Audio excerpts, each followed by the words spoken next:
C'est dans l'ambulance qu'il conduisait vers un hôpital parisien qu'il est décédé. L'ancien président burundais Pierre Buyoya est mort de la Covid hier. Il avait 71 ans. Il avait été le haut représentant de l'Union africaine pour le Sahel. Mais c'est chez lui, au Burundi, que sa carrière politique avait commencé. Son portrait signé Laure de Matos. Les forces armées burundaises, auxquelles se sont adjointes les forces vives de la nation, ont décidé de nous confier la lourde et noble mission de sauver le pays de la profonde crise qui le mine depuis 3 ans. Juillet 1996. Le Burundi est plongé dans une guerre civile qui oppose l'armée, dominée par la minorité Tutsi, à des groupes rebelles Hutus.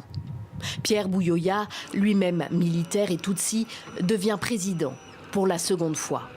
Et pour la seconde fois, c'est par un coup d'État. Un parcours chaotique qu'il assumera des années plus tard. J'ai quitté le pouvoir à 2 reprises, volontairement, pacifiquement. La première fois à l'issue d'une élection libre, démocratique, et la deuxième fois au terme de l'accord d'Arusha pour la paix et la réconciliation. Alors, je dis que aujourd'hui, ce qui est important pour un homme politique, ce n'est pas tellement comment il a accédé au pouvoir, mais c'est ce qu'il a fait du pouvoir.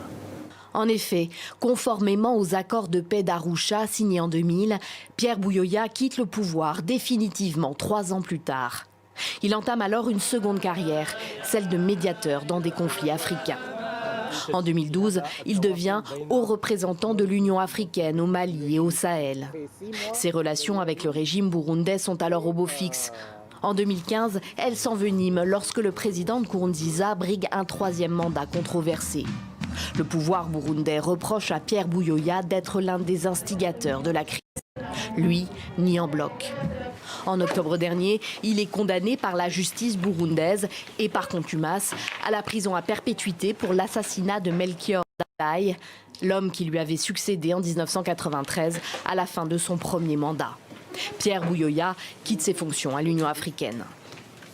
J'ai jugé préférable de me libérer de ces responsabilités afin d'avoir toute la liberté de me défendre et de laver mon honneur malgré les multiples entraves. Pierre Buyoya comptait faire appel de sa condamnation.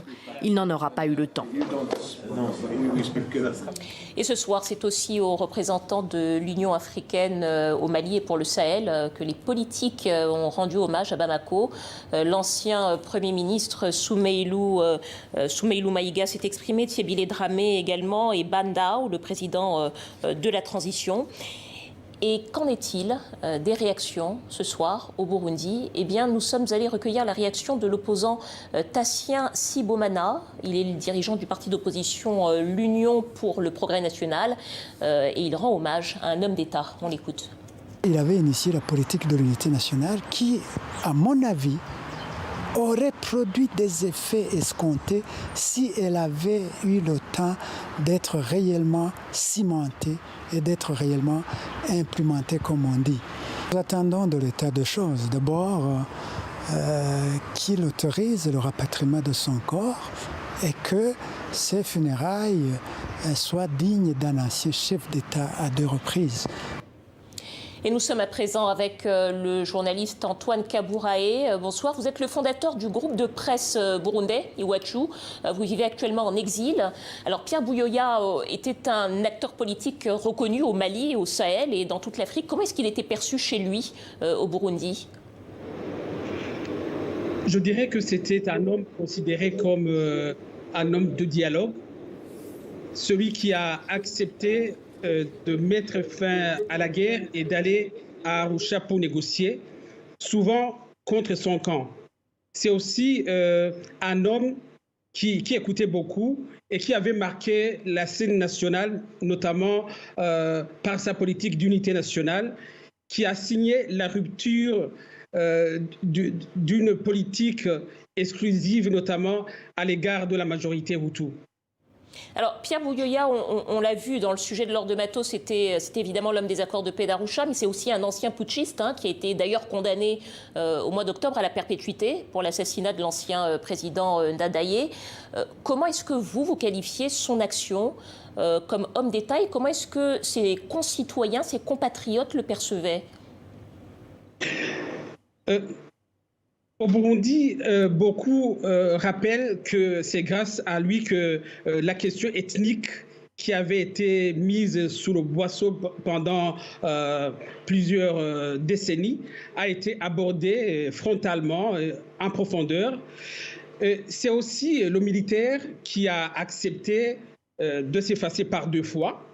C'est grâce à lui que le pluralisme médiatique, là c'est le journaliste qui parle, a été restauré au Burundi. Et c'est quand même un militaire qui s'est effacé devant un civil et qui a reconnu sa défaite. Mais évidemment, ce portrait est assombri par ces accusations d'être impliqué dans l'assassinat de l'ancien président Melchior Ndadaye. En quelques mots, Antoine, est-ce qu'on peut dire qu'il laisse un héritage controversé, pour résumer ? Oui, on peut le dire. Et malheureusement, il a toujours clamé son innocence, mais il n'a pas eu droit à ce procès qu'il voulait tant. Et il n'a pas pu se défendre. Il disait qu'il a été condamné à huis clos. Et faute d'un procès public, transparent, équitable, les Burundais ne sauront jamais probablement la vérité. Et ça, je trouve ça très, très dommage. Antoine Kabura est fondateur du groupe de presse burundais Iwachu. Merci à vous pour cet éclairage.